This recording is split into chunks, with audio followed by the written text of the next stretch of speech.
For decades, the Big Bang has been the generally accepted model for the origin of our universe. But now, scientists say we've been wrong about the Big Bang and the universe. New observations and data suggest that the universe may not have originated quite as we learned in textbooks. One of the biggest problems is the so-called lithium problem. Together with the matter-antimatter imbalance, it is shaking the foundations of our cosmology and possibly opening the way to a completely new worldview. The Big Bang was a tremendous expansion impulse from an extremely dense point. At least, that was the prevailing view for a long time. However, the latest discoveries by the James Webb Space Telescope and a growing number of voices in the scientific community are calling this theory into question. The lithium problem is currently the focus of scientific attention. Calculations based on the Big Bang theory predict a precise amount of light lithium that should have been created in the first few minutes after the Big Bang. However, when astronomers now search the JWST data for traces of these lithium deposits in extremely old stars, they find only a fraction of the expected amount. This contradiction was already known before the launch of the new space telescope, but now the situation is becoming increasingly clear. Hubble and other ground-based telescopes had already discovered very old stars in the universe that should have shown traces of lithium concentrations, but no such luck. The figures did not match, not even approximately. The JWST's discoveries go even further back in time, and there too, no high lithium concentrations have been found. How does this fit together, and is there still hope for the Big Bang theory? An alternative explanation could be the galactic origin of light elements model, or GOL for short. Here, lithium does not originate in an initial cosmic fireball, but through slow processes in the first generations of stars. According to previous ideas, these early stars enrich the universe not only with light, but also with the building blocks of life over many millions of years. Another problem that we urgently need to shed light on is the so-called surface brightness of distant galaxies, or the distribution of matter and antimatter in the universe. You're a matter-antimatter dissonance. One of the most fascinating and mysterious questions in modern physics is the so-called matter-antimatter problem. It concerns nothing less than the existence of the universe itself, and the exciting question of why matter and life formed in the universe at all, instead of everything dissolving into a sea of energy. To understand this, we need to take a closer look at the concept of matter and antimatter. Matter consists of building blocks, such as atoms, electrons, protons, and neutrons. Everything that has mass and takes up space, stars, planets, living beings, is made up of matter. In theory, there can be a corresponding antiparticle for every particle within matter. The electron has a positively charged counterpart called a positron. The proton has a negatively charged antiproton, and so on. These antiparticles have exactly the same mass, but opposite electric charges. When a particle encounters its antiparticle, they cancel each other out, in a sense.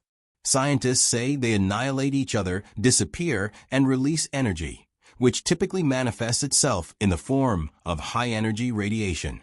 According to the standard model of physics, matter and antimatter should have been created in exactly equal amounts during the Big Bang.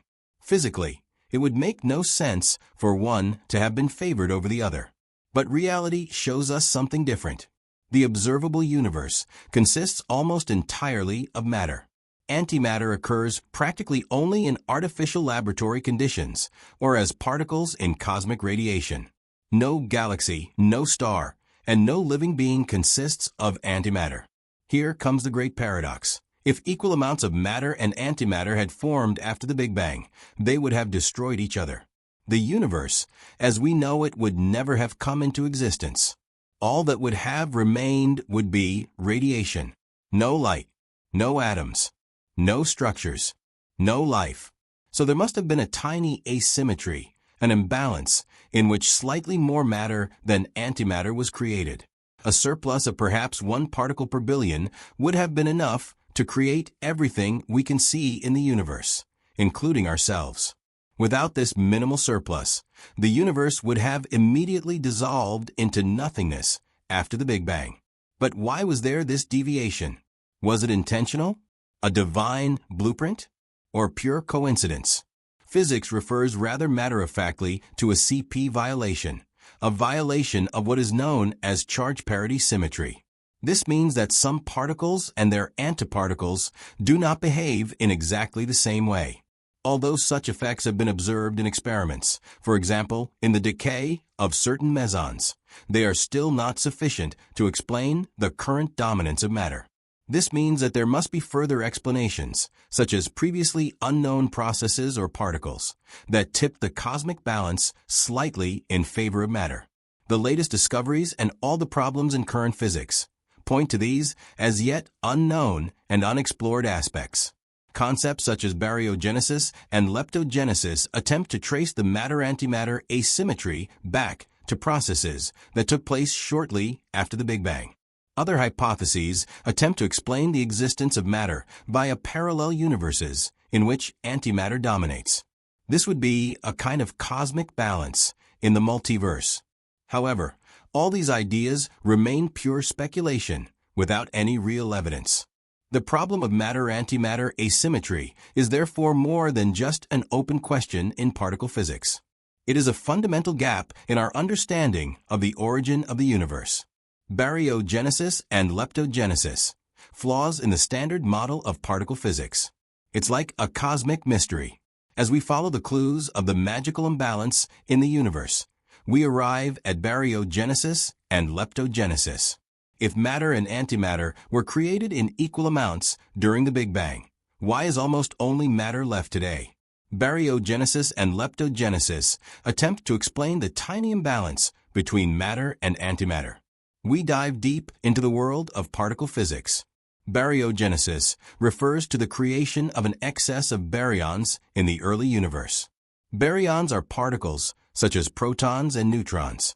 According to theory, shortly after the Big Bang, there must have been a phase in which physical processes violated symmetry, resulting in a slight excess of matter. Returning to the so-called CP violation, matter and antimatter behaved slightly differently in certain situations. This tiny asymmetry could have been enough for a small portion of matter to remain in the end, while the rest destroyed each other. Closely related to this is leptogenesis. Leptons are particles such as electrons and neutrinos. In some theories, such as the seesaw mechanism, extremely heavy right-handed neutrinos play a central role. These hypothetical particles could have decayed in the early universe, creating an asymmetry in the leptons later. This lepton asymmetry was converted into a baryon asymmetry. Among other things, so-called Sphaleron processes, which play a fundamental role in the standard model of particle physics, were involved in this. Although both models are mathematically consistent and could answer many questions, experimental evidence is still lacking. Neither the necessary heavy neutrinos nor clear new sources of CP violation have been discovered. New research at CERN and with the Large Hadron Collider in Geneva is expected to greatly advance neutrino research in the coming decade and solve these problems in particle physics. Perhaps we will then know how the perfect balance of the Big Bang gave rise to the small imbalance that made everything possible, including us. What if our universe is not the only one? And what if, in another hidden cosmos, antimatter, rather than matter, is the dominant principle? This question sounds like science fiction, but it's the reality of modern theoretical physics.